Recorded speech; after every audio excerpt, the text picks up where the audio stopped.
صحیح بخاری حدیث نمبر 401۔ انس بن مالک رضی اللہ تعالی عنہ سے روایت ہے کہ عمر رضی اللہ تعالی عنہ نے فرمایا کہ میری 3 باتوں میں جو میرے منہ سے نکلا میرے رب نے ویسا ہی حکم فرمایا۔ میں نے کہا تھا کہ یا رسول اللہ صلی اللہ علیہ وسلم، اگر ہم مقام ابراہیم کو نماز پڑھنے کی جگہ بنا سکتے تو اچھا ہوتا۔ اس پر یہ آیت نازل ہوئی، اور تم مقام ابراہیم کو نماز پڑھنے کی جگہ بنا لو۔ دوسری آیت پردے کے بارے میں ہے۔ میں نے کہا تھا کہ یا رسول اللہ، کاش آپ اپنی عورتوں کو پردے کا حکم دیتے، کیونکہ ان سے اچھے اور برے ہر طرح کے لوگ بات کرتے ہیں۔ اس پر پردے کی آیت نازل ہوئی۔ اور ایک مرتبہ حضور صلی اللہ علیہ وسلم کی بیویاں جوش و خروش میں آپ کی خدمت میں اتفاق کر کے کچھ مطالبات لے کر حاضر ہوئیں۔ میں نے ان سے کہا کہ ہو سکتا ہے کہ اللہ پاک تمہیں طلاق دلا دیں اور تمہارے بدلے تم سے بہتر مسلمہ بیویاں اپنے رسول صلی اللہ علیہ وسلم کو عنایت کریں۔ تو یہ آیت نازل ہوئی، عسیٰ ربہ ان طلقکن ان یبدلہ ازواجا خیرا منکن۔ اور سعید بن ابی مریم نے کہا کہ مجھے یحییٰ بن ایوب نے خبر دی، کہا کہ ہم سے حمید نے بیان کیا، کہا میں نے حضرت انس رضی اللہ تعالی عنہ سے یہ حدیث سنی۔ صحیح بخاری حدیث نمبر 402۔ عبداللہ بن عمر سے روایت ہے، آپ نے فرمایا کہ لوگ قباء میں فجر کی نماز پڑھ رہے تھے کہ اتنے میں ایک آنے والا آیا۔ اس نے بتایا کہ رسول اللہ صلی اللہ علیہ وسلم پر کل وحی نازل ہوئی ہے اور انہیں کعبے کی طرف نماز میں منہ کرنے کا حکم ہو گیا ہے۔ چنانچہ ان لوگوں نے بھی کعبے کی جانب منہ کر لیے، جبکہ اس وقت وہ شام کی جانب منہ کیے ہوئے تھے، اس لیے وہ سب کعبے کی جانب گھوم گئے۔ صحیح بخاری حدیث نمبر 403۔ جناب عبداللہ سے روایت ہے، انہوں نے فرمایا کہ نبی کریم صلی اللہ علیہ وسلم نے بھولے سے ظہر کی نماز ایک مرتبہ 5 رکعت پڑھی۔ اس پر لوگوں نے پوچھا کہ کیا نماز میں زیادتی ہو گئی ہے؟ آپ صلی اللہ علیہ وسلم نے فرمایا، کیا بات ہے؟ صحابہ نے عرض کی کہ آپ نے 5 رکعت پڑھی ہیں۔ عبداللہ بن مسعود رضی اللہ تعالیٰ عنہ نے فرمایا کہ پھر آپ نے اپنے پاؤں موڑ لیے اور سہو کے 2 سجدے کیے۔ صحیح بخاری حدیث نمبر 404۔ انس بن مالک رضی اللہ تعالیٰ عنہ سے روایت ہے کہ نبی کریم صلی اللہ علیہ وسلم نے قبلے کی طرف دیوار پر بلغم دیکھا جو آپ کو ناگوار گزرا، اور یہ ناگواری آپ کے چہرہ مبارک پر دکھائی دینے لگی۔ پھر آپ اٹھے اور خود اپنے ہاتھ سے کھرچ ڈالا اور فرمایا کہ جب کوئی شخص نماز کے لیے کھڑا ہوتا ہے تو گویا وہ اپنے رب کے ساتھ سرگوشی کرتا ہے، یا یوں فرمایا کہ اس کا رب اس کے اور قبلے کے درمیان ہوتا ہے، اس لیے کوئی شخص نماز میں اپنے قبلے کی طرف نہ تھوکے، البتہ بائیں طرف یا اپنے قدموں کے نیچے تھوک سکتا ہے۔ پھر آپ نے اپنی چادر کا کنارہ لیا، اس پر تھوکا، پھر اس کو الٹ پلٹ کیا اور فرمایا، یا اس طرح کر لیا کرو۔ صحیح بخاری حدیث نمبر 405۔ عبداللہ بن عمر رضی اللہ تعالی عنہ سے روایت ہے کہ رسول اللہ صلی اللہ علیہ وسلم نے قبلے کی دیوار پر تھوک دیکھا۔ آپ صلی اللہ علیہ وسلم نے اسے کھرچ ڈالا۔ پھر آپ نے لوگوں سے خطاب کیا اور فرمایا کہ جب کوئی شخص نماز میں ہو تو اپنے منہ کے سامنے نہ تھوکے، کیونکہ نماز میں منہ کے سامنے اللہ عز و جل ہوتا ہے۔ صحیح بخاری حدیث نمبر 400۔ حضرت عائشہ ام المومنین رضی اللہ تعالی عنہا سے روایت ہے کہ رسول اللہ صلی اللہ علیہ وسلم نے قبلے کی دیوار پر رینٹ یا تھوک یا بلغم دیکھا تو اسے آپ نے کھرچ ڈالا۔ صحیح بخاری حدیث نمبر 407۔ انس بن مالک رضی اللہ تعالی عنہ سے روایت ہے کہ نبی کریم صلی اللہ علیہ وسلم نے فرمایا، تم اپنے سامنے یا اپنی دائیں طرف نہ تھوکا کرو، البتہ بائیں طرف یا بائیں قدم کے نیچے تھوک سکتے ہو۔ صحیح بخاری حدیث نمبر 400۔ انس بن مالک رضی اللہ تعالی عنہ سے روایت ہے کہ نبی کریم صلی اللہ علیہ وسلم نے فرمایا، مومن جب نماز میں ہوتا ہے تو وہ اپنے رب سے سرگوشی کرتا ہے، اس لیے وہ اپنے سامنے یا دائیں طرف نہ تھوکے، ہاں بائیں طرف یا پاؤں کے نیچے تھوک لے۔ صحیح بخاری حدیث نمبر 400۔ ابو سعید خدری سے روایت ہے کہ نبی کریم صلی اللہ علیہ وسلم نے مسجد کے قبلے کی دیوار پر بلغم دیکھا تو آپ نے اسے کنکری سے کھرچ ڈالا، پھر فرمایا کہ کوئی شخص سامنے یا دائیں طرف نہ تھوکے، البتہ بائیں طرف یا بائیں پاؤں کے نیچے تھوک لینا چاہیے۔ دوسری روایت میں ظاہری سے یوں ہے کہ انہوں نے حمید بن عبد الرحمن سے ابو سعید خدری کے واسطے سے اسی طرح یہ حدیث سنی۔ صحیح بخاری حدیث نمبر 400۔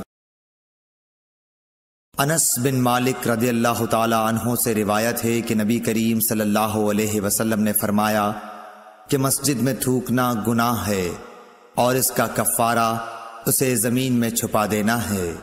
صحیح بخاری حدیث نمبر۔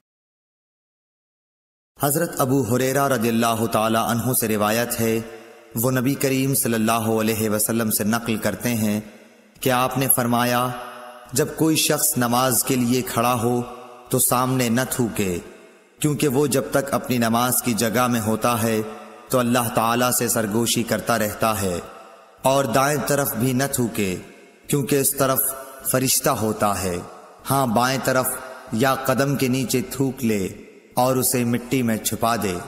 صحیح بخاری حدیث نمبر 4۔ انس بن مالک رضی اللہ تعالی عنہ سے روایت ہے کہ نبی کریم صلی اللہ علیہ وسلم نے قبلے کی طرف دیوار پر بلغم دیکھا تو آپ نے اسے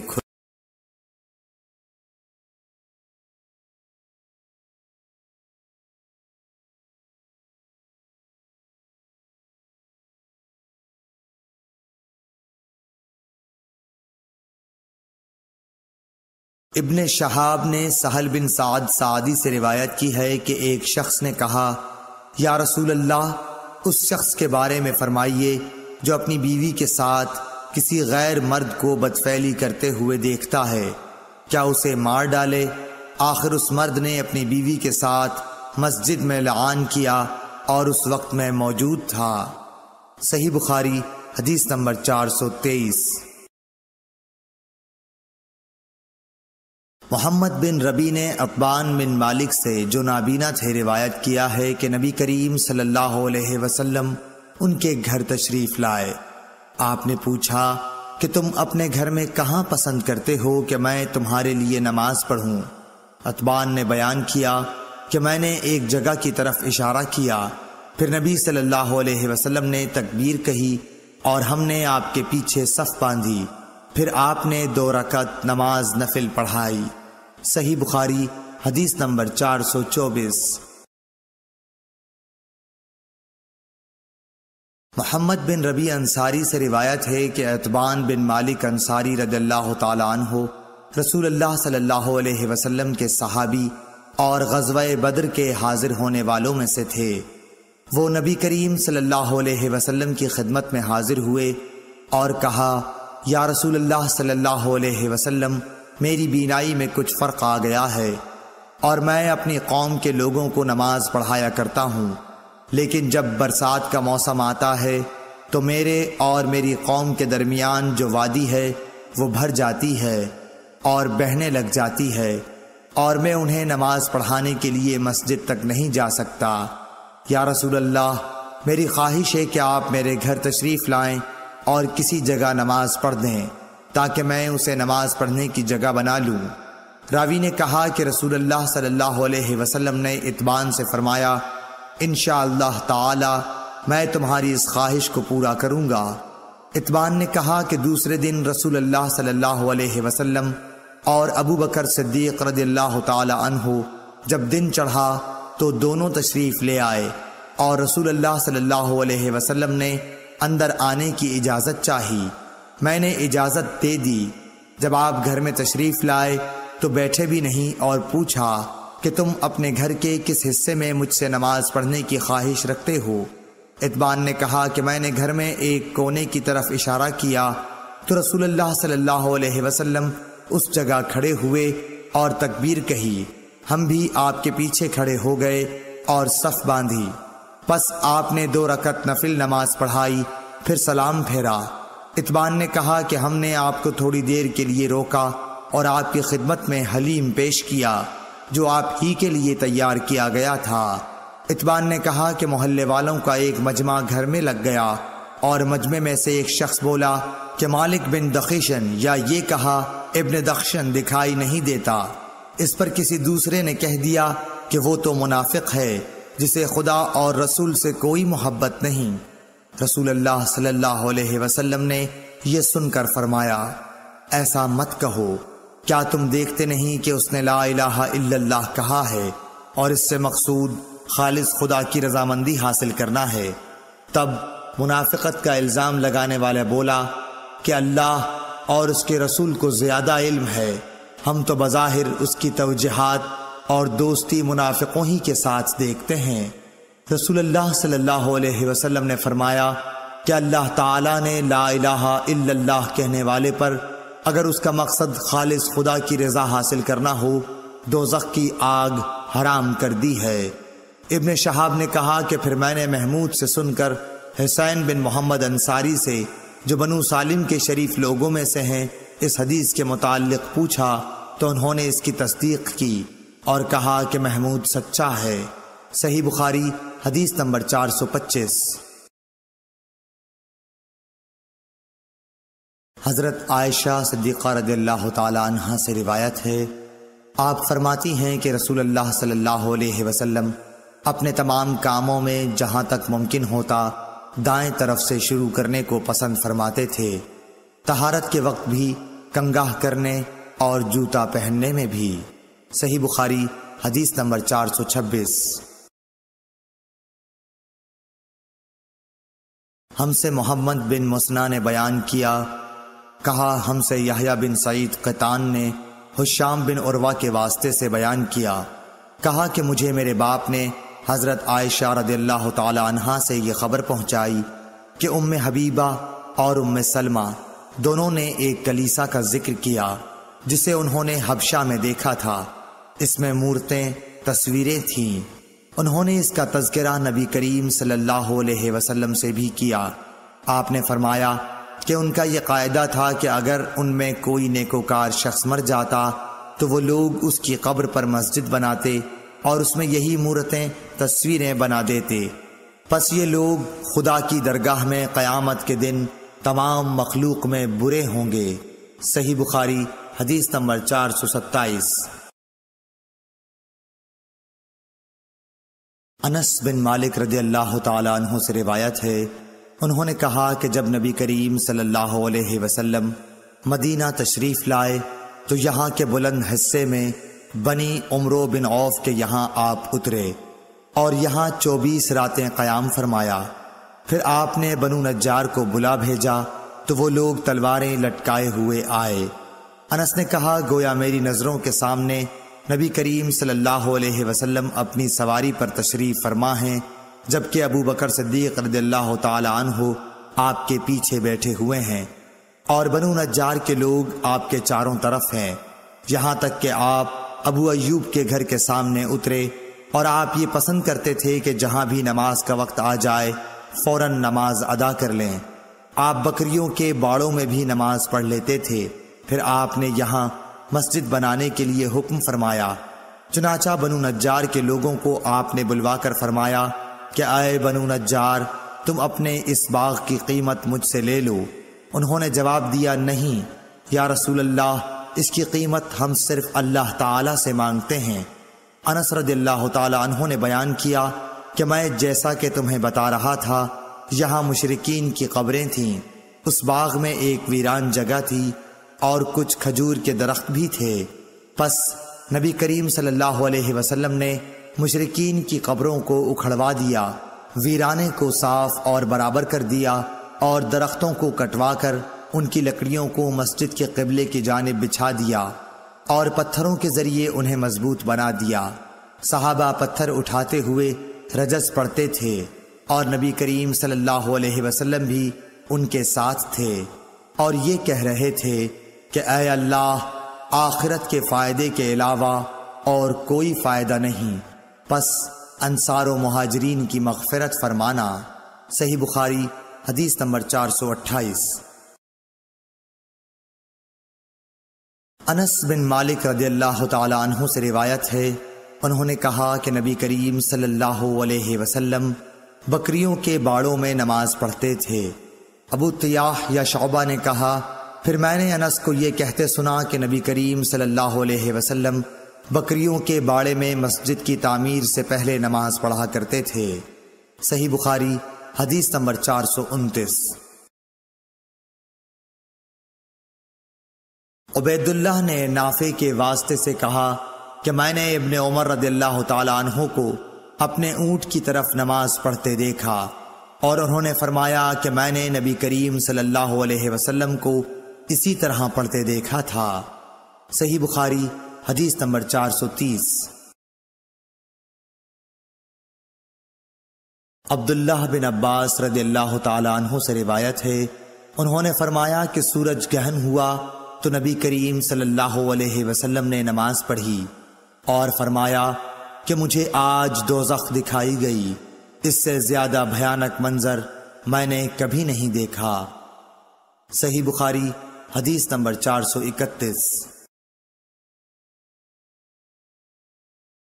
عبداللہ بن عمر رضی اللہ تعالی عنہ سے روایت ہے کہ نبی کریم صلی اللہ علیہ وسلم نے فرمایا، اپنے گھروں میں بھی نمازیں پڑھا کرو اور انہیں بالکل مقبرہ نہ بنا لو۔ صحیح بخاری حدیث نمبر 432۔ عبداللہ بن عمر رضی اللہ تعالی عنہ سے روایت ہے کہ رسول اللہ صلی اللہ علیہ وسلم نے فرمایا، ان عذاب والوں کے آثار سے اگر تمہارا گزر ہو تو روتے ہوئے گزرو، اگر تم اس موقع پر رو نہ سکو تو ان سے گزرو ہی نہیں، ایسا نہ ہو کہ تم پر بھی ان کا سا عذاب آ جائے۔ صحیح بخاری حدیث نمبر 433۔ عروہ بن زبیر نے حضرت عائشہ رضی اللہ تعالی عنہ سے روایت کیا ہے کہ حضرت ام سلمہ رضی اللہ تعالی عنہا نے حضرت صلی اللہ علیہ وسلم سے ایک گرجا کا ذکر کیا جس کو انہوں نے حبش کے ملک میں دیکھا، اس کا نام ماریہ تھا، اس میں جو صورتیں دیکھی تھیں وہ بیان کیں۔ اس پر رسول اللہ صلی اللہ علیہ وسلم نے فرمایا کہ یہ ایسے لوگ تھے کہ اگر ان میں کوئی نیک بندہ یا یہ فرمایا کہ نیک آدمی مر جاتا تو اس کی قبر پر مسجد بناتے اور اس میں یہ بت رکھتے۔ یہ لوگ اللہ کے نزدیک ساری مخلوق سے بدتر ہیں۔ صحیح بخاری حدیث نمبر 434۔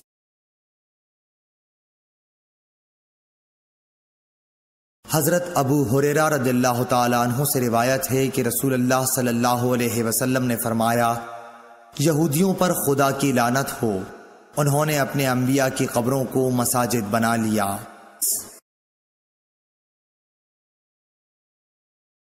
جابر بن عبداللہ رضی اللہ تعالی عنہ سے روایت ہے کہ رسول اللہ صلی اللہ علیہ وسلم نے فرمایا، مجھے ایسی 5 چیزیں عطا کی گئی ہیں جو مجھ سے پہلے انبیاء کو نہیں دی گئی تھیں۔ نمبر 1، 1 مہینے کی راہ سے میرا روب ڈال کر میری مدد کی گئی۔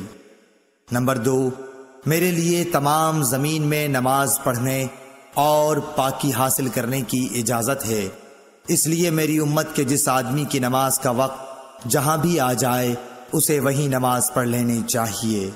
نمبر 3، میرے لیے مال غنیمت حلال کیا گیا۔ نمبر 4، پہلے انبیاء خاص اپنی قوموں کی ہدایت کے لیے بھیجے جاتے تھے، لیکن مجھے دنیا کے تمام انسانوں کی ہدایت کے لیے بھیجا گیا ہے۔ نمبر 5، مجھے شفاعت عطا کی گئی ہے۔ صحیح بخاری حدیث نمبر 438۔ حضرت عائشہ صدیقہ رضی اللہ تعالی عنہا سے روایت ہے کہ عرب کے کسی قبیلے کی ایک کالی لونڈی تھی، انہوں نے اسے آزاد کر دیا تھا اور وہ انہی کے ساتھ رہتی تھی۔ اس نے بیان کیا کہ ایک دفعہ ان کی ایک لڑکی جو دلہن تھی نہانے کو نکلی۔ اس کا کمربند سرخ تسموں کا تھا۔ اس نے وہ کمربند اتار کر رکھ دیا یا اس کے بدن سے گر گیا۔ پھر اس طرف سے ایک چیل گزری جہاں کمربند پڑا تھا۔ چیل اسی سرخ رنگ کی وجہ سے گوشت سمجھ کر جھپٹ لے گئی۔ بعد میں قبیلے والوں نے اسے بہت تلاش کیا لیکن کہیں نہ ملا۔ ان لوگوں نے اس کی تہمت مجھ پر لگا دی اور میری تلاشی لینی شروع کر دی، یہاں تک کہ انہوں نے اس کی شرمگاہ تک کی تلاشی لی۔ اس نے بیان کیا کہ اللہ کی قسم میں ان کے ساتھ اسی حالت میں کھڑی تھی کہ وہی چیل آئی اور اس نے ان کا وہ کمربند گرا دیا۔ وہ ان کے سامنے ہی گرا۔ میں نے اسے دیکھ کر کہا، یہی تو تھا جس کی تم مجھ پر تہمت لگاتے تھے۔ تم لوگوں نے مجھ پر اس کا الزام لگایا تھا حالانکہ میں اس سے پاک تھی۔ یہی تو ہے وہ کمربند۔ اس لونڈی نے کہا کہ اس کے بعد میں رسول اللہ صلی اللہ علیہ وسلم کی خدمت میں حاضر ہوئی اور اسلام لائی۔ حضرت عائشہ رضی اللہ تعالی عنہا نے بیان کیا کہ اس کے لیے مسجد نبوی میں ایک بڑا خیمہ لگا دیا گیا، یا یہ کہا کہ چھوٹا سا خیمہ لگا دیا گیا۔ حضرت عائشہ رضی اللہ تعالی عنہا نے بیان کیا کہ وہ لونڈی میرے پاس آتی اور مجھ سے باتیں کیا کرتی تھی۔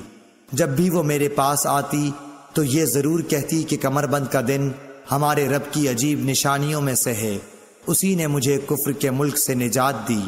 حضرت عائشہ رضی اللہ تعالی عنہا بیان فرماتی ہیں کہ میں نے اس سے کہا، آخر بات کیا ہے؟ جب بھی تم میرے پاس بیٹھتی ہو تو یہ بات ضرور کہتی ہو۔ آپ نے بیان کیا کہ پھر اس نے مجھے یہ قصہ سنایا۔ صحیح بخاری حدیث نمبر 439۔ عبید اللہ بن عمر نے بیان کیا کہ مجھ کو نافع نے بیان کیا کہ مجھے عبداللہ بن عمر رضی اللہ تعالی عنہ نے خبر دی کہ وہ اپنی نوجوانی میں جب ان کے بیوی بچے نہیں تھے، نبی کریم صلی اللہ علیہ وسلم کی مسجد میں سویا کرتے تھے۔ صحیح بخاری حدیث نمبر 440۔ سہل بن سعد رضی اللہ تعالیٰ عنہ سے روایت ہے کہ رسول اللہ صلی اللہ علیہ وسلم حضرت فاطمہ رضی اللہ تعالیٰ عنہ کے گھر تشریف لائے۔ دیکھا کہ حضرت علی رضی اللہ تعالیٰ عنہ گھر میں موجود نہیں ہیں۔ آپ نے دریافت فرمایا کہ تمہارے چچا کے بیٹے کہاں ہیں؟ انہوں نے بتایا کہ میرے اور ان کے درمیان کچھ ناگواری پیش آ گئی اور وہ مجھ پر خفا ہو کر کہیں باہر چلے گئے ہیں اور میرے یہاں قیلولہ بھی نہیں کیا ہے۔ اس کے بعد رسول اللہ صلی اللہ علیہ وسلم نے ایک شخص سے کہا کہ علی رضی اللہ تعالیٰ عنہ کو تلاش کرو کہ وہ کہاں ہیں۔ وہ آئے اور بتایا کہ مسجد میں سوئے ہوئے ہیں۔ پھر نبی کریم صلی اللہ علیہ وسلم تشریف لائے۔ حضرت علی رضی اللہ تعالیٰ عنہ لیٹے ہوئے تھے۔ چادر آپ کے پہلو سے گر گئی تھی اور جسم پر مٹی لگ گئی تھی۔ رسول اللہ صلی اللہ علیہ وسلم جسم سے دھول جھاڑ رہے تھے اور فرما رہے تھے، اٹھو ابو تراب اٹھو۔ صحیح بخاری حدیث نمبر 441۔ ابو حازم نے ابو ہریرہ رضی اللہ تعالیٰ عنہ سے روایت کیا ہے کہ آپ نے فرمایا کہ میں نے 70 اصحاب صفہ کو دیکھا کہ ان میں کوئی ایسا نہ تھا جس کے پاس چادر ہو، فقط تہبند ہوتا یا رات کو اوڑھنے کا کپڑا جنہیں یہ لوگ اپنی گردنوں سے باندھ لیتے۔ یہ کپڑے کسی کے آدھی پنڈلی تک آتے اور کسی کے ٹخنوں تک۔ یہ حضرات ان کپڑوں کو اس خیال سے کہ کہیں شرمگاہ نہ کھل جائے اپنے ہاتھوں سے سمیٹتے رہتے تھے۔ صحیح بخاری حدیث نمبر 442۔ جابر بن عبداللہ رضی اللہ تعالیٰ عنہ سے روایت ہے، وہ کہتے ہیں کہ میں نبی کریم صلی اللہ علیہ وسلم کی خدمت میں حاضر ہوا۔ آپ اس وقت مسجد میں تشریف فرما تھے۔ مصر نے کہا، میرا خیال ہے کہ محارب نے چاشت کا وقت بتایا تھا۔ حضور اکرم صلی اللہ علیہ وسلم نے فرمایا کہ پہلے 2 رکعت نماز پڑھ، اور میرا آن حضرت صلی اللہ علیہ وسلم پر کچھ قرض تھا جسے آپ نے ادا کیا اور زیادہ ہی دیا۔ صحیح بخاری حدیث نمبر 443۔ ابو قتادہ سلمی رضی اللہ تعالی عنہ سے روایت ہے کہ رسول اللہ صلی اللہ علیہ وسلم نے فرمایا، جب تم میں سے کوئی شخص مسجد میں داخل ہو تو بیٹھنے سے پہلے 2 رکعت نماز پڑھ لے۔ صحیح بخاری حدیث نمبر 444۔ ابو ہریرہ رضی اللہ تعالی عنہ سے روایت ہے کہ رسول اللہ صلی اللہ علیہ وسلم نے فرمایا، جب تک تم اپنے مصلی پر جہاں تم نے نماز پڑھی تھی بیٹھے رہو اور ریاح خارج نہ کرو تو ملائکہ تم پر برابر درود بھیجتے رہتے ہیں، کہتے ہیں اے اللہ اس کی مغفرت کیجئے، اے اللہ اس پر رحم کیجئے۔ صحیح بخاری حدیث نمبر 445۔ عبداللہ بن عمر رضی اللہ تعالی عنہ سے روایت ہے کہ نبی کریم صلی اللہ علیہ وسلم کے زمانے میں مسجد نبوی کچی اینٹوں سے بنائی گئی تھی۔ اس کی چھت کھجور کی شاخوں کی تھی اور ستون اس کی کڑیوں کے۔ حضرت ابو بکر صدیق رضی اللہ تعالی عنہ نے اس میں کسی قسم کی زیادتی نہیں کی، البتہ حضرت عمر رضی اللہ تعالی عنہ نے اسے بڑھایا اور اس کی تعمیر رسول اللہ صلی اللہ علیہ وسلم کی بنائی ہوئی بنیادوں کے مطابق کچی اینٹوں اور کھجور کی شاخوں سے کی، اور اس کے ستون بھی کڑیوں ہی کے رکھے۔ پھر حضرت عثمان غنی رضی اللہ تعالی عنہ نے اس کی عمارت کو بدل دیا اور اس میں بہت سی زیادتی کی۔ اس کی دیواریں منقش پتھروں اور گچ سے بنائیں، اس کے ستون بھی منقش پتھروں سے بنوائے اور چھت ساگوان سے بنائی۔ صحیح بخاری حدیث نمبر 446۔ اکرمہ سے روایت ہے، انہوں نے بیان کیا کہ مجھ سے اور اپنے صاحبزادے علی سے ابن عباس رضی اللہ تعالیٰ عنہ نے کہا کہ ابو سعید خدری کی خدمت میں جاؤ اور ان کی احادیث سنو۔ ہم گئے، دیکھا کہ ابو سعید رضی اللہ تعالیٰ عنہ اپنے باغ کو درست کر رہے تھے۔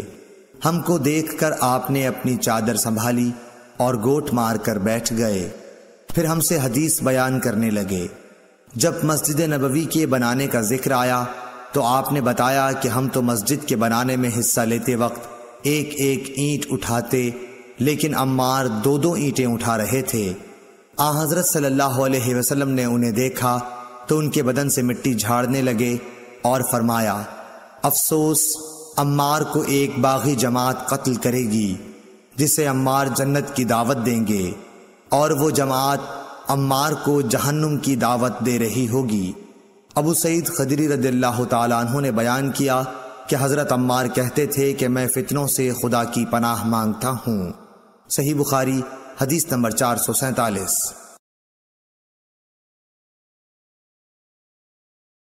سہل رضی اللہ تعالی عنہ سے روایت ہے کہ نبی کریم صلی اللہ علیہ وسلم نے ایک عورت کے پاس ایک آدمی بھیجا کہ وہ اپنے بڑھئی غلام سے کہیں کہ میرے لیے ممبر لکڑیوں کے تختوں سے بنا دے جن پر میں بیٹھا کروں۔ صحیح بخاری حدیث نمبر 448۔ جابر بن عبداللہ رضی اللہ تعالی عنہ سے روایت ہے کہ ایک عورت نے کہا، یا رسول اللہ صلی اللہ علیہ وسلم، کیا میں آپ کے لیے کوئی ایسی چیز نہ بنا دوں جس پر آپ بیٹھا کریں؟ میرا ایک بڑھئی غلام بھی ہے۔ آپ نے فرمایا، اگر تو چاہے تو اس نے ممبر بنوا دیا۔ صحیح بخاری حدیث نمبر 449۔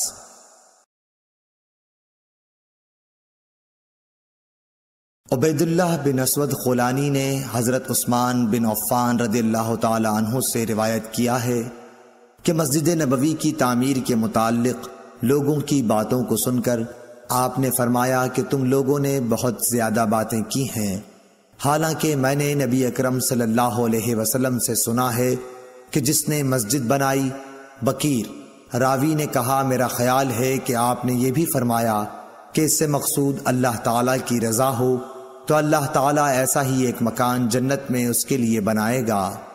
صحیح بخاری حدیث نمبر 450۔ سفیان بن عینہ نے کہا کہ میں نے عمرو بن دینار سے پوچھا، کیا تم نے جابر بن عبداللہ سے یہ حدیث سنی ہے؟ کہ ایک شخص مسجد نبوی میں آیا اور وہ تیر لیے ہوئے تھا۔ رسول اللہ صلی اللہ علیہ وسلم نے اس سے فرمایا کہ ان کی نوکیں تھامے رکھو۔ صحیح بخاری حدیث نمبر 451۔ ابو موسیٰ اشعر صحابی رضی اللہ تعالی عنہ نبی کریم صلی اللہ علیہ وسلم سے روایت کرتے تھے کہ آپ نے فرمایا، اگر کوئی شخص ہماری مساجد یا ہمارے بازاروں میں تیر لیے ہوئے چلے تو ان کا پھل تھامے رہے، ایسا نہ ہو کہ اپنے ہاتھوں سے کسی مسلمان کو زخمی کر دے۔ صحیح بخاری حدیث نمبر 452۔ عبد الرحمن بن عوف نے حسان بن ثابت رضی اللہ تعالی عنہ سے سنا، وہ حضرت ابو ہریرہ رضی اللہ تعالی عنہ کو اس بات پر گواہ بنا رہے تھے کہ میں تمہیں اللہ کا واسطہ دیتا ہوں کہ کیا تم نے رسول اللہ صلی اللہ علیہ وسلم کو یہ کہتے ہوئے نہیں سنا تھا کہ اے حسان، اللہ کے رسول کی طرف سے مشرکوں کو اشعار میں جواب دو، اور اے اللہ حسان کی روح القدس کے ذریعے مدد کر۔ ابو ہریرہ رضی اللہ تعالی عنہ نے فرمایا، ہاں میں گواہ ہوں، بے شک میں نے حضور سے یہ سنا ہے۔ صحیح بخاری حدیث نمبر 453۔ عروہ بن زبیر نے حضرت عائشہ صدیقہ رضی اللہ تعالی عنہ سے روایت کیا ہے، حضرت عائشہ نے فرمایا، میں نے نبی کریم صلی اللہ علیہ وسلم کو ایک دن حجرے کے دروازے پر دیکھا۔ اس وقت حبشہ کے کچھ لوگ مسجد میں نیزوں سے کھیل رہے تھے، ہتھیار چلانے کی مشق کر رہے تھے۔ رسول اللہ صلی اللہ علیہ وسلم نے مجھے اپنی چادر میں چھپا لیا تاکہ میں ان کا کھیل دیکھ سکوں۔ صحیح بخاری حدیث نمبر 454۔ حضرت عائشہ رضی اللہ تعالی عنہا روایت کرتی ہیں کہ میں نے نبی کریم صلی اللہ علیہ وسلم کو دیکھا جبکہ حبشہ کے لوگ چھوٹے نیزوں بھالوں سے مسجد میں کھیل رہے تھے۔ صحیح بخاری حدیث نمبر 455۔ عمرہ بنت عبد الرحمن نے حضرت عائشہ رضی اللہ تعالی عنہ سے روایت کیا ہے، آپ نے فرمایا کہ بریرہ رضی اللہ تعالی عنہا لونڈی ان سے اپنی کتابت کے بارے میں مدد لینے آئیں۔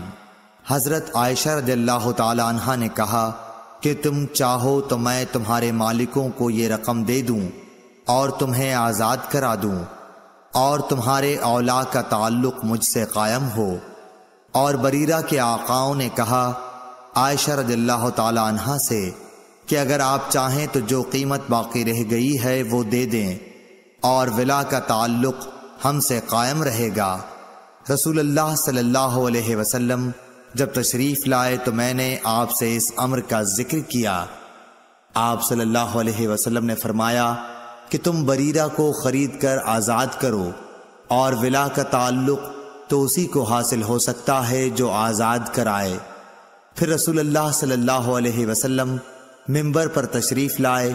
سفیان نے اس حدیث کو بیان کرتے ہوئے ایک مرتبہ یوں کہا کہ پھر رسول اللہ صلی اللہ علیہ وسلم ممبر پر چڑھے اور فرمایا، ان لوگوں کا کیا حال ہوگا جو ایسی شرائط کرتے ہیں جن کا تعلق کتاب اللہ سے نہیں ہے۔ جو شخص بھی کوئی ایسی شرط کرے جو کتاب اللہ میں نہ ہو، اس کی کوئی حیثیت نہیں ہوگی اگرچہ وہ 100 مرتبہ کر لے۔ اس حدیث کی روایت مالک نے یحییٰ کے واسطے سے کی، وہ عمرہ سے کہ بریرہ اور انہوں نے ممبر پر چڑھنے کا ذکر نہیں کیا۔ علی بن مدینی نے کہا، یحییٰ بن سعید قطان اور عبد الوہاب نے یحییٰ بن سعید سے، انہوں نے عمرہ سے ایسے ہی روایت کیا، اور جعفر بن عون نے یحییٰ بن سعید سے یوں نقل کیا کہ میں نے عمرہ سے سنا، انہوں نے کہا میں نے حضرت عائشہ سے سنا۔ صحیح بخاری حدیث نمبر 456۔ کعب بن مالک نے مسجد نبوی میں عبداللہ بن ابی حضرت سے اپنے قرض کا تقاضا کیا، اور دونوں کی گفتگو بلند آوازوں سے ہونے لگی، یہاں تک کہ رسول اللہ صلی اللہ علیہ وسلم نے بھی اپنے حجرے سے سن لیا۔ آپ پردہ ہٹا کر باہر تشریف لائے اور پکارا۔ کعب رضی اللہ تعالی عنہ بولے، ہاں حضور، فرمائیے کیا ارشاد ہے؟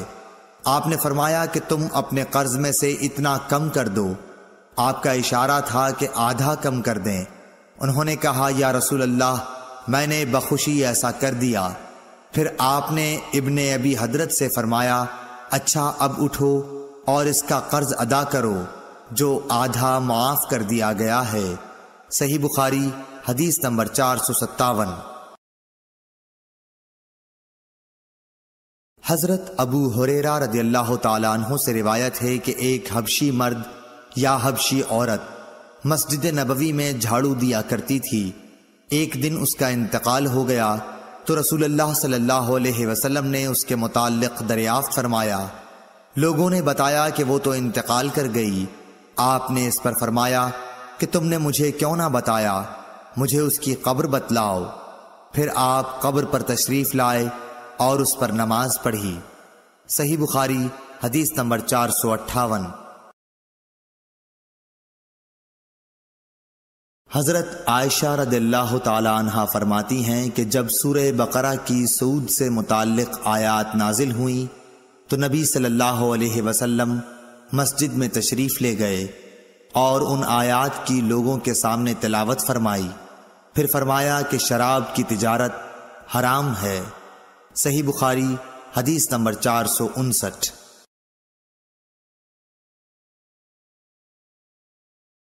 حضرت ابو ہریرہ رضی اللہ تعالی عنہ سے روایت ہے کہ ایک عورت یا مرد مسجد میں جھاڑو دیا کرتا تھا۔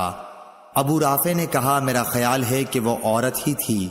پھر انہوں نے نبی کریم صلی اللہ علیہ وسلم کی حدیث نقل کی کہ آپ نے اس کی قبر پر نماز پڑھی۔ صحیح بخاری حدیث نمبر 460۔ حضرت ابو ہریرہ رضی اللہ تعالی عنہ سے روایت ہے، نبی کریم صلی اللہ علیہ وسلم نے فرمایا کہ گزشتہ رات ایک سرکش جن اچانک میرے پاس آیا، یا اسی طرح کی کوئی بات آپ نے فرمائی۔ وہ میری نماز میں خلل ڈالنا چاہتا تھا، لیکن خداوند تعالی نے مجھے اس پر قابو دے دیا، اور میں نے سوچا کہ مسجد کے کسی ستون کے ساتھ اسے باندھ دوں تاکہ صبح کو تم سب بھی اسے دیکھو۔ پھر مجھے اپنے بھائی سلیمان کی یہ دعا یاد آ گئی جو سورہ صاد میں ہے، اے میرے رب، مجھے ایسا ملک عطا کرنا جو میرے بعد کسی کو حاصل نہ ہو۔ راوی حدیث روح نے بیان کیا کہ آن حضرت صلی اللہ علیہ وسلم نے اس شیطان کو ذلیل کر کے دھتکار دیا۔ صحیح بخاری حدیث نمبر 461۔ سعید بن ابی سعید مقبری نے حضرت ابو ہریرہ رضی اللہ تعالی عنہ سے سنا کہ رسول اللہ صلی اللہ علیہ وسلم نے کچھ سوار نجد کی طرف بھیجے جو تعداد میں 30 تھے۔ یہ لوگ بنو حنیفہ کے ایک شخص کو جس کا نام سمامہ بن اسال تھا پکڑ کر لائے۔ انہوں نے اسے مسجد کے ایک ستون سے باندھ دیا۔ پھر رسول اللہ صلی اللہ علیہ وسلم تشریف لائے اور تیسرے روز سمامہ کی نیک طبیعت دیکھ کر آپ نے فرمایا کہ سمامہ کو چھوڑ دو۔ رہائی کے بعد وہ مسجد نبوی سے قریب ایک کھجور کے باغ تک گئے اور وہاں غسل کیا۔ پھر مسجد میں داخل ہوئے اور کہا، اشہد ان لا الہ الا اللہ وان محمد الرسول اللہ، میں گواہی دیتا ہوں کہ اللہ کے سوا کوئی معبود نہیں، اور یہ کہ محمد صلی اللہ علیہ وسلم اللہ کے سچے رسول ہیں۔ صحیح بخاری حدیث نمبر 462۔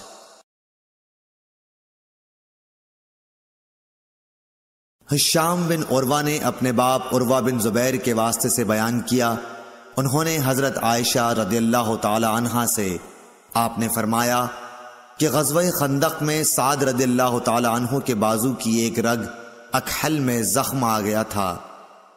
ان کے لیے نبی کریم صلی اللہ علیہ وسلم نے مسجد میں ایک خیمہ نصب کرا دیا تاکہ آپ قریب رہ کر ان کی دیکھ بھال کیا کریں۔ مسجد ہی میں بنی غفار کے لوگوں کا بھی ایک خیمہ تھا۔ سعد کے زخم کا خون جو رگ سے بکثرت نکل رہا تھا بہہ کر جب ان کے خیمے تک پہنچا تو وہ ڈر گئے۔ انہوں نے کہا کہ اے خیمے والو، تمہاری طرف سے یہ کیسا خون ہمارے خیمے تک آ رہا ہے؟ پھر انہیں معلوم ہوا کہ یہ خون سعد کے زخم سے بہہ رہا ہے۔ حضرت سعد رضی اللہ تعالیٰ عنہ کا اسی زخم کی وجہ سے انتقال ہو گیا۔ صحیح بخاری حدیث نمبر 463۔ عروہ بن زبیر نے زینب بنت ابی سلمہ سے، انہوں نے ام المومنین ام سلمہ سے روایت کیا ہے، وہ کہتی ہیں کہ میں نے رسول کریم صلی اللہ علیہ وسلم سے حجۃ الوداع میں اپنی بیماری کا شکوہ کیا۔ میں نے کہا کہ میں پیدل طواف نہیں کر سکتی، تو آپ نے فرمایا کہ لوگوں کے پیچھے رہ اور سوار ہو کر طواف کر۔ پس میں نے طواف کیا اور رسول اللہ صلی اللہ علیہ وسلم اس وقت بیت اللہ کے قریب نماز میں آیت والطور وکتاب مسطور کی تلاوت کر رہے تھے۔ صحیح بخاری حدیث نمبر 464۔ انس رضی اللہ تعالی عنہ روایت کرتے ہیں کہ دو شخص نبی کریم صلی اللہ علیہ وسلم کے پاس سے نکلے، ایک عباد بن بشر اور دوسرے صاحب میرے خیال کے مطابق اسید بن حزیر تھے۔ رات تاریک تھی اور دونوں اصحاب کے پاس روشن چراغ کی طرح کوئی چیز تھی جس سے ان کے آگے آگے روشنی پھیل رہی تھی۔ پس جب وہ دونوں اصحاب ایک دوسرے سے جدا ہوئے تو ہر ایک کے ساتھ ایک ایک چراغ رہ گیا جو گھر تک ساتھ رہا۔ صحیح بخاری حدیث نمبر 465۔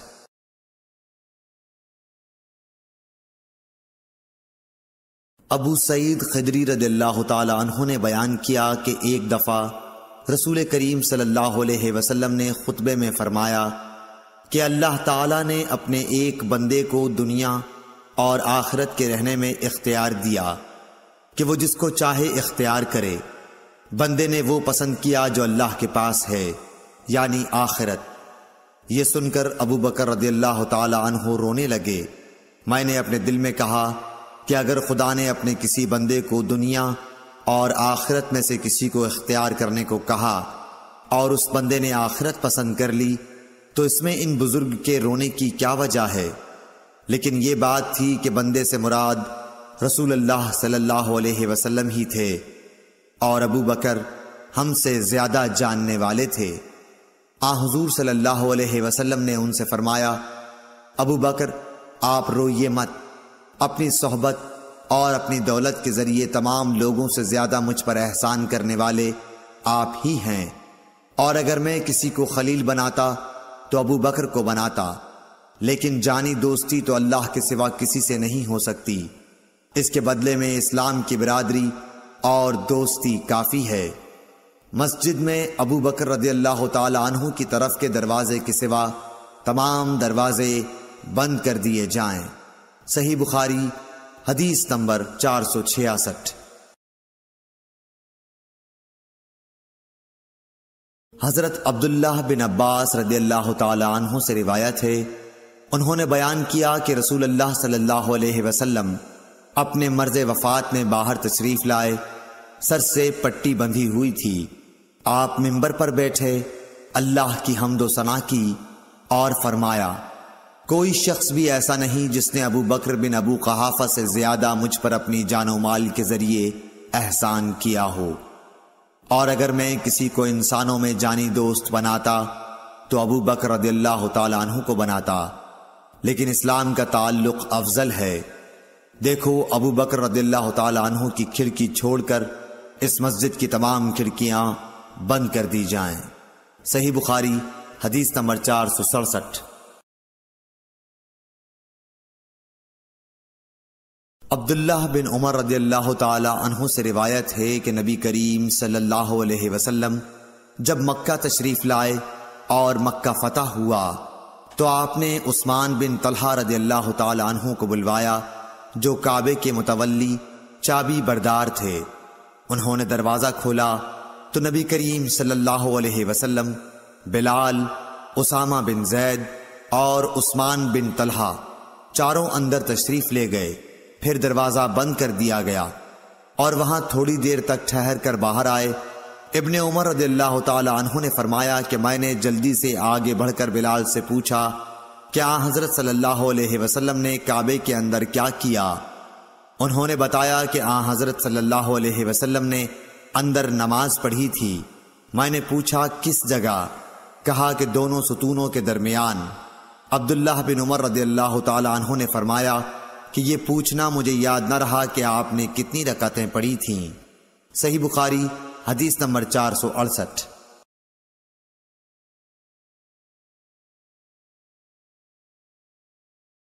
سعید بن ابی سعید مقبری نے حضرت ابو ہریرہ رضی اللہ تعالی عنہ سے سنا کہ رسول اللہ صلی اللہ علیہ وسلم نے کچھ سواروں کو نجد کی طرف بھیجا تھا۔ وہ لوگ بنی حنیفہ کے ایک شخص سمامہ بن اسال کو بطور جنگی قیدی پکڑ لائے اور مسجد کے ایک ستون سے باندھ دیا۔ صحیح بخاری حدیث نمبر 469۔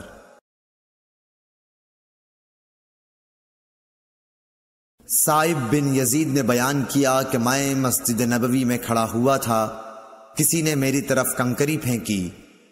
میں نے جو نظر اٹھائی تو دیکھا کہ حضرت عمر بن خطاب رضی اللہ تعالی عنہ سامنے ہیں۔ آپ نے فرمایا کہ یہ سامنے جو دو شخص ہیں انہیں میرے پاس بلا کر لاؤ۔ میں بلا لایا۔ آپ نے پوچھا کہ تمہارا تعلق کس قبیلے سے ہے، یا یہ فرمایا کہ تم کہاں رہتے ہو؟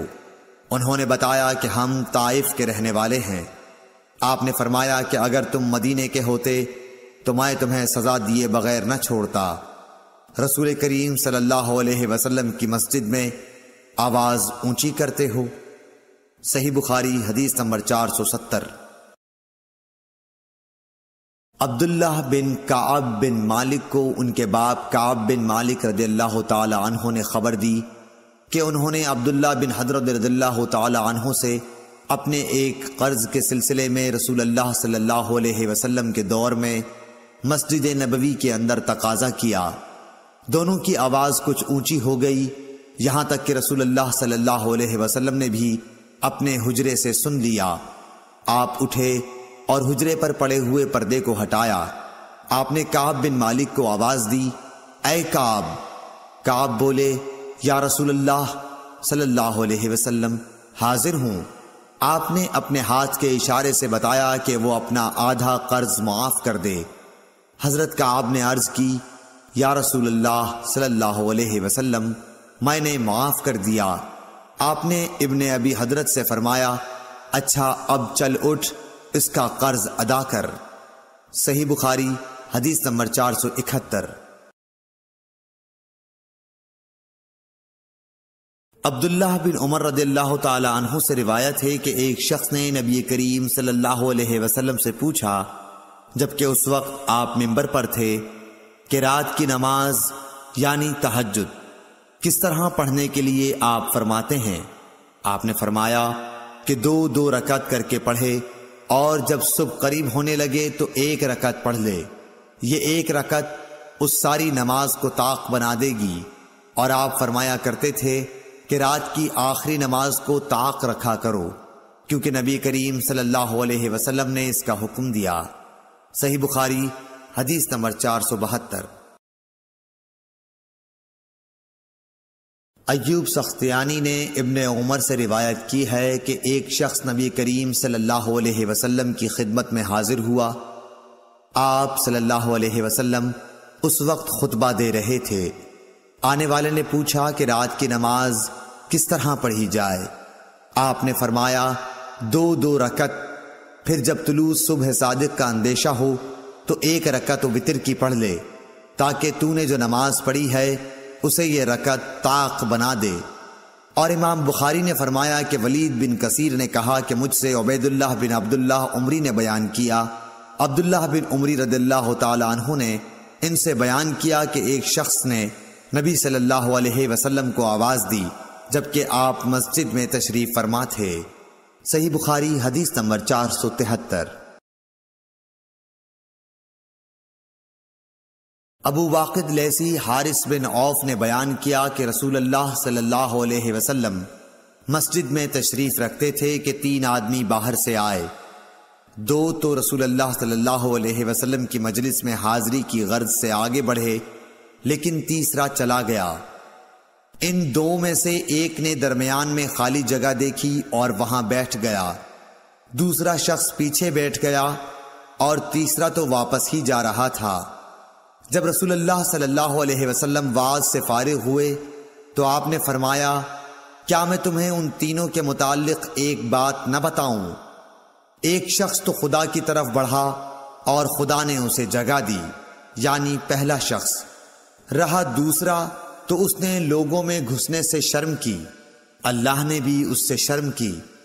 تیسرے نے منہ پھیر لیا، اس لیے اللہ نے بھی اس کی طرف سے منہ پھیر لیا۔ صحیح بخاری حدیث نمبر 474۔ عباد بن تمیم نے اپنے چچا عبداللہ بن زید بن عاصم مازنی رضی اللہ تعالیٰ عنہ سے روایت کیا ہے کہ انہوں نے رسول اللہ صلی اللہ علیہ وسلم کو چت لیٹے ہوئے دیکھا۔ آپ اپنا ایک پاؤں دوسرے پر رکھے ہوئے تھے۔ ابن شہاب ظاہری سے مروی ہے، وہ سعید بن مسیب سے روایت کرتے ہیں کہ عمر اور عثمان رضی اللہ تعالیٰ عنہ بھی اسی طرح لیٹتے تھے۔ صحیح بخاری حدیث نمبر 475۔ عروہ بن زبیر نے خبر دی کہ نبی صلی اللہ علیہ وسلم کی زوجہ مطہرہ ام المومنین حضرت عائشہ رضی اللہ تعالی عنہا نے بتلایا کہ میں نے جب سے ہوش سنبھالا تو اپنے ماں باپ کو مسلمان ہی پایا، اور ہم پر کوئی دن ایسا نہیں گزرا جس میں رسول اللہ صلی اللہ علیہ وسلم صبح و شام دن کے دونوں وقت ہمارے گھر تشریف نہ لائے ہوں۔ پھر ابو بکر رضی اللہ تعالی عنہ کی سمجھ میں ایک ترکیب آئی تو انہوں نے گھر کے سامنے ایک مسجد بنا لی، وہ اس میں نماز پڑھتے اور قرآن مجید کی تلاوت کرتے۔ مشرکین کی عورتیں اور ان کے بچے وہاں تعجب سے سنتے اور کھڑے ہو جاتے اور آپ کی طرف دیکھتے رہتے۔ حضرت ابو بکر رضی اللہ تعالی عنہ بڑے رونے والے آدمی تھے، جب قرآن کریم پڑھتے تو آنسوؤں پر قابو نہ رہتا۔ قریش کے مشرک سردار اس صورتحال سے گھبرا گئے۔ صحیح بخاری حدیث نمبر 476۔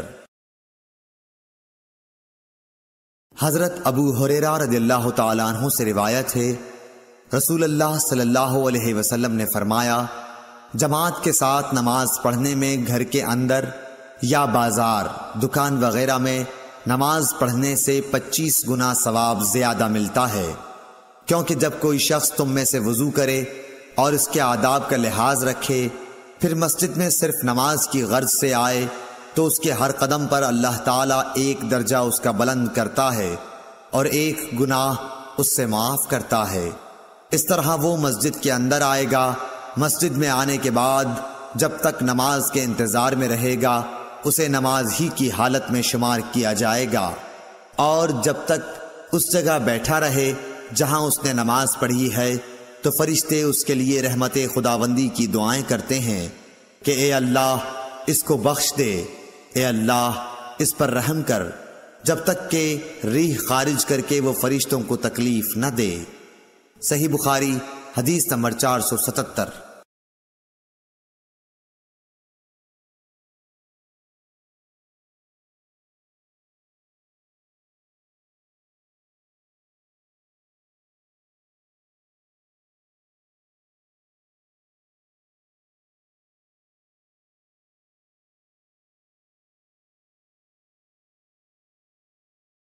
عبداللہ بن عمرو بن عاص رضی اللہ تعالی عنہ سے روایت ہے کہ رسول اللہ صلی اللہ علیہ وسلم نے فرمایا کہ عبداللہ بن عمرو، تمہارا کیا حال ہوگا جب تم برے لوگوں میں رہ جاؤ گے؟ اس طرح یعنی آپ نے ایک ہاتھ کی انگلیاں دوسرے ہاتھ میں کر کے دکھلائیں۔ صحیح بخاری حدیث نمبر 480۔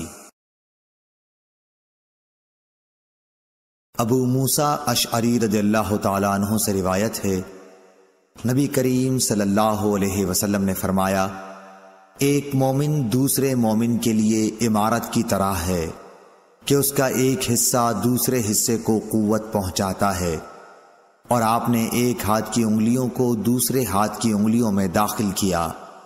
صحیح بخاری حدیث نمبر 481۔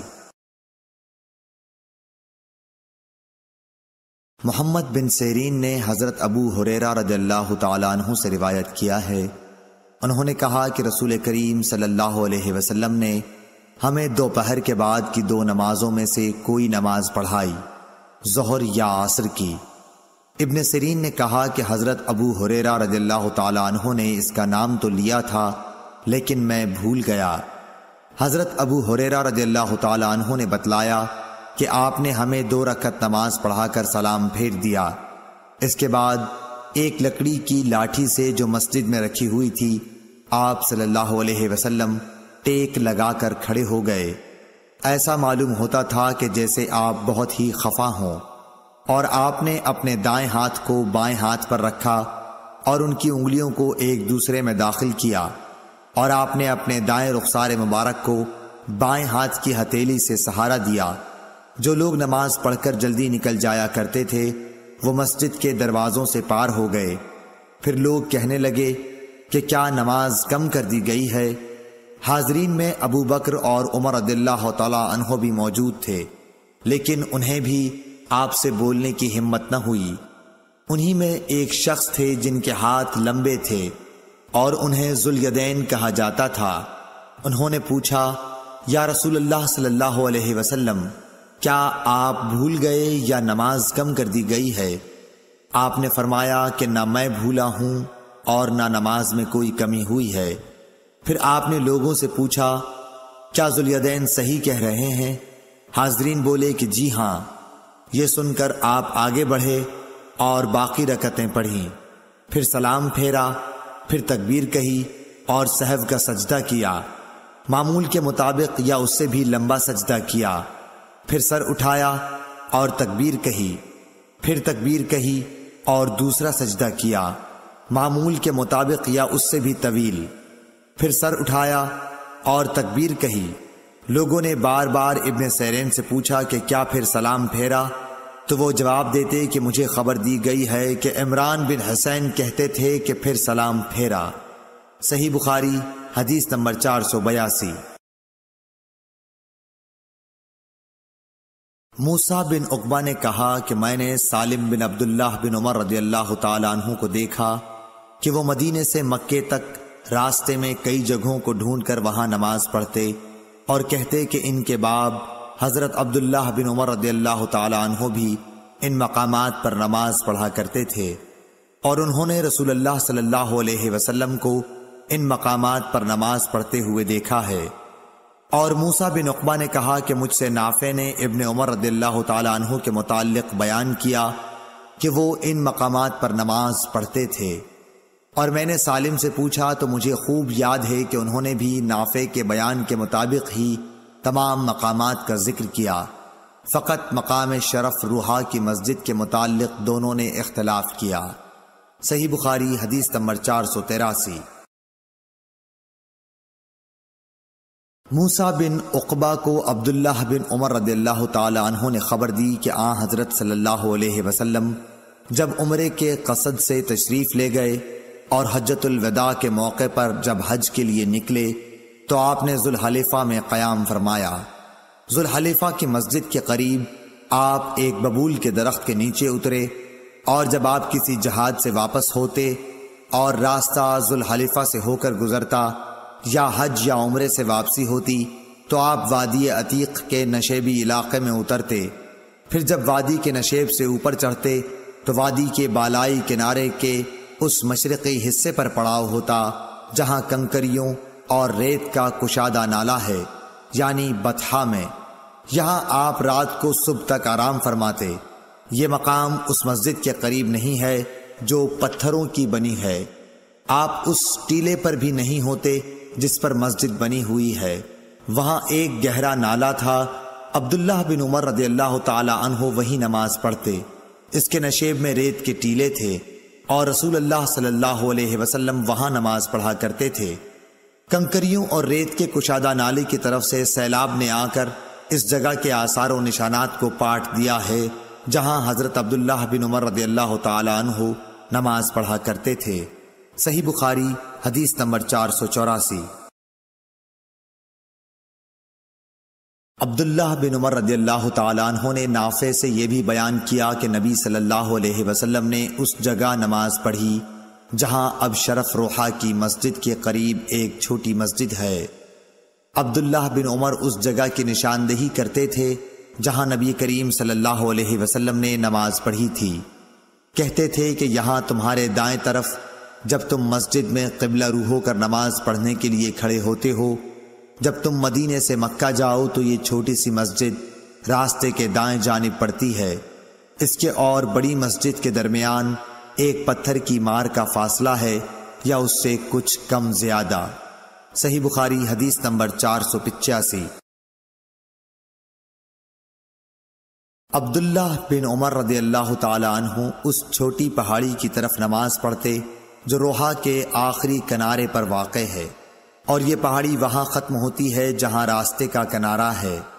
اس مسجد کے قریب جو اس کے اور روحا کے آخری حصے کے بیچ میں ہے، مکے کو جاتے ہوئے اب وہاں ایک مسجد بن گئی ہے۔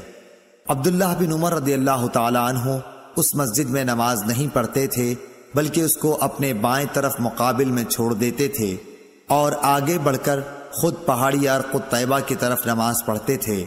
عبداللہ بن عمر رضی اللہ تعالی عنہ جب روحا سے چلتے تو ظہر کی نماز اس وقت تک نہ پڑھتے جب تک اس مقام پر نہ پہنچ جاتے۔ جب یہاں آ جاتے تو ظہر پڑھتے، اور اگر مکے سے آتے ہوئے صبح صادق سے تھوڑی دیر پہلے یا سحر کے آخر میں وہاں سے گزرتے تو صبح کی نماز تک وہیں آرام کرتے اور فجر کی نماز پڑھتے۔ صحیح بخاری حدیث نمبر 486۔ عبداللہ بن عمر رضی اللہ تعالی عنہ نے بیان کیا کہ نبی کریم صلی اللہ علیہ وسلم راستے کے دائیں طرف مقابل میں ایک گھنے درخت کے نیچے وسیع اور نرم علاقے میں قیام فرماتے جو قریہ رویسا کے قریب ہے۔ پھر آپ اس ٹیلے سے جو رویسا کے راستے سے تقریباً 2 میل کے فاصلے پر ہے چلتے تھے۔ اب اس درخت کا اوپر کا حصہ ٹوٹ گیا ہے اور درمیان میں سے دوہرا ہو کر جڑ پر کھڑا ہے۔ اس کی جڑ میں ریت کے بہت سے ٹیلے ہیں۔ صحیح بخاری حدیث نمبر 487۔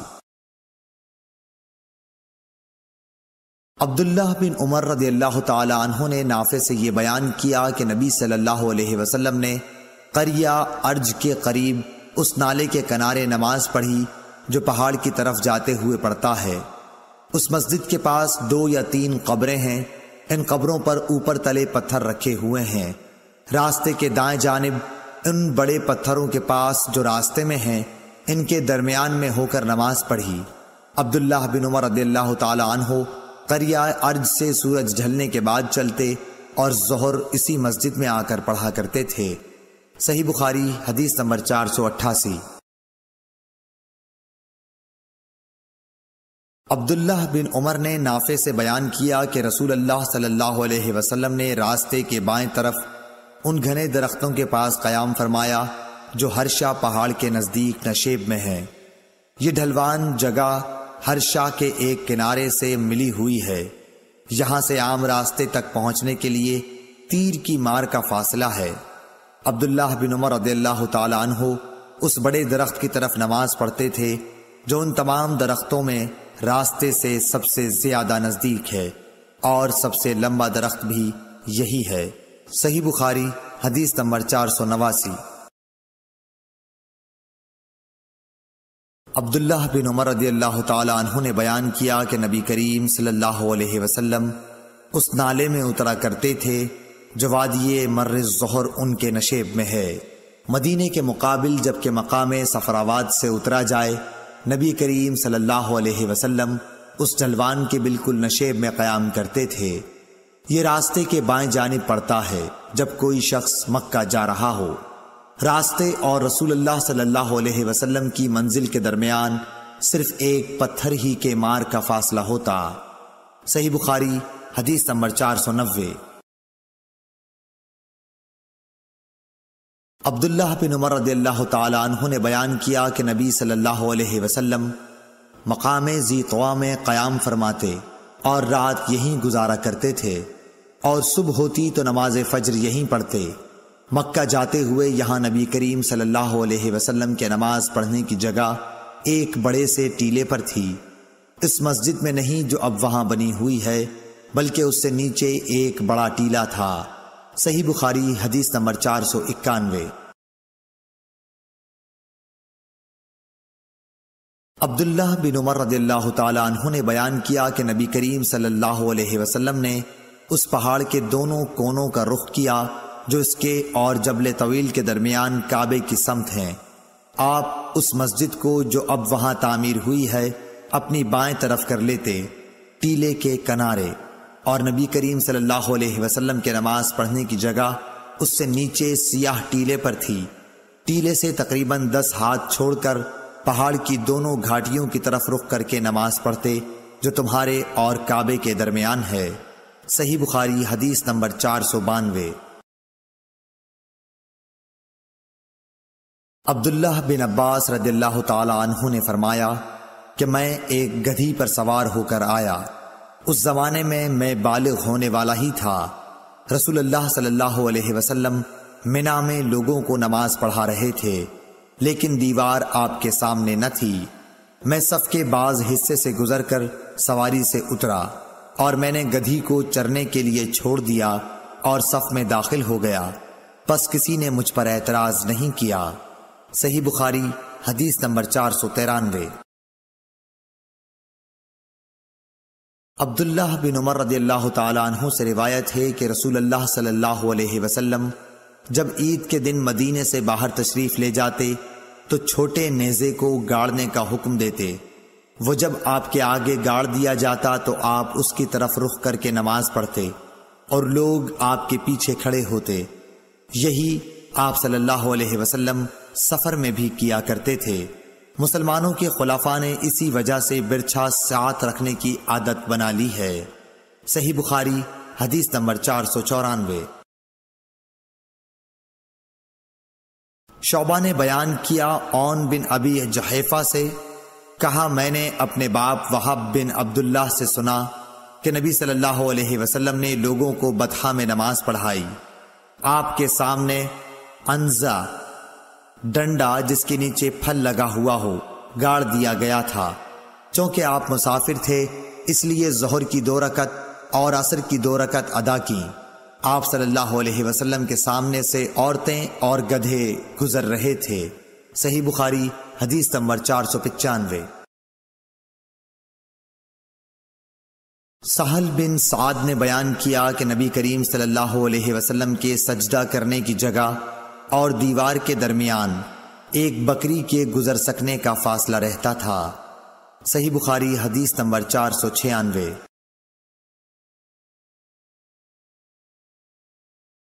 سلمہ بن عقور رضی اللہ تعالی عنہ نے فرمایا کہ مسجد کی دیوار اور ممبر کے درمیان بکری کے گزر سکنے کے فاصلے کے برابر جگہ تھی۔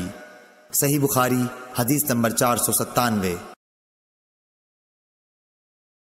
نافع نے عبداللہ بن عمر رضی اللہ تعالی عنہ کے واسطے سے خبر دی کہ نبی صلی اللہ علیہ وسلم کے لیے برچھا گاڑ دیا جاتا، آپ اس کی طرف نماز پڑھتے تھے۔